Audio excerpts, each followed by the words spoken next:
বিশ্বজুড়ে ধর্মীয় ভাবগম্ভীর পরিবেশে উদযাপিত হয়েছে পবিত্র ঈদুল আজহা। ত্যাগের মহিমায় উজ্জ্বল এই দিনটি মুসলিমদের স্মরণ করিয়ে দেয় আত্মত্যাগ ও ভ্রাতৃত্ববোধের প্রকৃত শিক্ষা। বিশ্বের নানা দেশের মুসলিমরা নিজ নিজ সংস্কৃতি ও রীতিনীতি অনুযায়ী ঈদের আনুষ্ঠানিকতা পালন করেছেন। ঈদুল আজহা ইসলাম ধর্মের অন্যতম প্রধান দুটি বড় উৎসবের একটি। এদিন মুসলিমরা পশু কোরবানি করে, যা নবী ইব্রাহিম আলাইহিসসালামের তার পুত্রকে উৎসর্গ করার ঐতিহাসিক ঘটনাকে স্মরণ করিয়ে দেয়। এই ঈদে কোরবানি করা পশুর মাংস দরিদ্র ও অসহায়দের মাঝে বিতরণ করা হয়। গত শুক্রবার ৬ জুন জেরুজালেমের আল আকসা মসজিদে ঈদুল আজহার নামাজ আদায় করেছেন হাজার হাজার ধর্মপ্রাণ মুসলমান। তবে ইসরায়েলের কারণে এ বছরের ঈদ ছিল বেশ মলিন। ফিলিস্তিনে চলমান সংঘর্ষের পাশাপাশি যোগানের ঘাটতি ও মূল্যস্ফীতি সাধারণ মানুষের জীবনযাত্রাকে কঠিন করে তুলেছে। মানুষের জীবন অনেকটাই সংকটপূর্ণ হয়ে পড়েছে। এদিকে গাজার খান ইউনিসে ধ্বংসপ্রাপ্ত এক মসজিদে ঈদুল আজহার নামাজ আদায় করেছেন ফিলিস্তিনিরা। ইসরায়েলি সামরিক বাহিনী গত মার্চ মাসে যুদ্ধবিরতি চুক্তি ভেঙে দেওয়ার পর থেকে গাজায় তাদের অভিযান তীব্রতর করেছে। এমনকি ঈদের দিনও বন্ধ থাকেনি হামলা।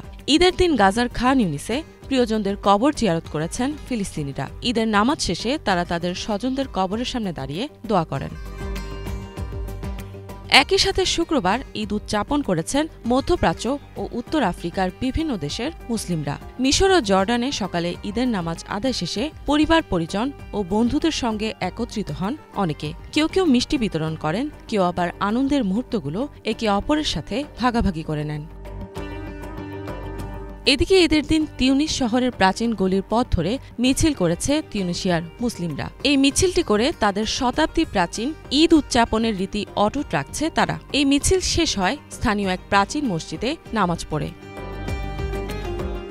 শুক্রবার ঈদুল আজহার নামাজ আদায় করেছেন সান ডিয়েগোর মুসলিমরা। এদিন ইমাম আবদেল জালিল নামাজের ইমামতি করেন। এ সময় তিনি গাজায় শান্তির আহ্বান জানান। রয়টার্সকে এদিন অনেকে জানান, আমেরিকার আসন্ন ভিসা নিষেধাজ্ঞার কারণে ঈদ এবার আগের মতো উপভোগ করা যাচ্ছে না। নিষেধাজ্ঞার প্রভাব পড়ছে বিভিন্ন দেশের মুসলিম পরিবারের উপর।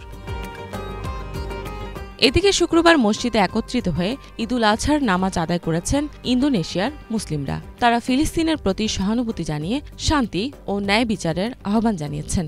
এদিন দেশটির সাধারণ মানুষ জানান, গত বছরের তুলনায় এই বছর ইন্দোনেশিয়ায় কম পশু কোরবানি করা হয়েছে।